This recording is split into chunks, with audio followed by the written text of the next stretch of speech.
Ау қызым. Ана көрпе қандай әдемі. Иә қызым, бұл құрақ көрпе. Кел, мен саған құрақ көрпелер туралы айтып берейін. Білгің келе ме? Құрақ көрпе қазақ халқының ежелгі тұрмыстық бұйымдарының бірі. Оны әртүрлі маталардың қиындыларынан құрап тігеді. Бұны сонымен қатар қыздың жасауына да қосады. Құрақ көрпе біздің бірлігіміз артсын, татулығымыз нығайсын, тапқаны еселенсін деп әжелеріміз осылай құрақ көрпені жасап отырған кезде осылай тілек тілеп отыратын болған. Оны сен өзіңнің ауылдағы әжең осылай құрақ көрпені жасаған кезде естідің осы тілектің айтқанын. Сонымен қатар бұл біздің қазақ халқының ежелгі мәдениетінің, салт дәстүрінің таптырмас бір бөлігі болып табылады. Оны біздер ғасырдан ғасырға осылай ұрпақтан ұрпаққа жеткізуіміз керек. Анашым, мынау не?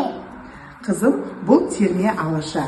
Терме алашаны жүннен иіріп, жіп жасап, сол жіптерді әртүрлі түстерге бояу арқылы осылай толқып жасайды екен. Терме алаша бұл қазақ халқының ежелгі бұйымдарының бірі.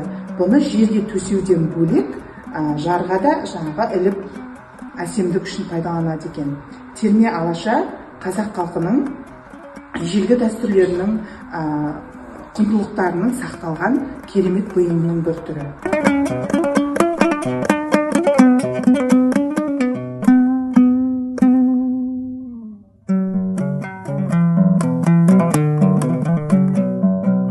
Қыз баланың сұлулығы иманында, бойына жақсы қасиет жиғанында, анасының атына кір келтірмей, үйреткенді жадына түйгенінде. Қызыма қараған сайын, ол әр нәрсені білгісі келіп сұраған сайын, көз алдыма дамылсыз өсіп келе жатқанын түсінемін. Өсірген балаларымыз берген тәрбиемізді, үйреткенді алса екен дейміз.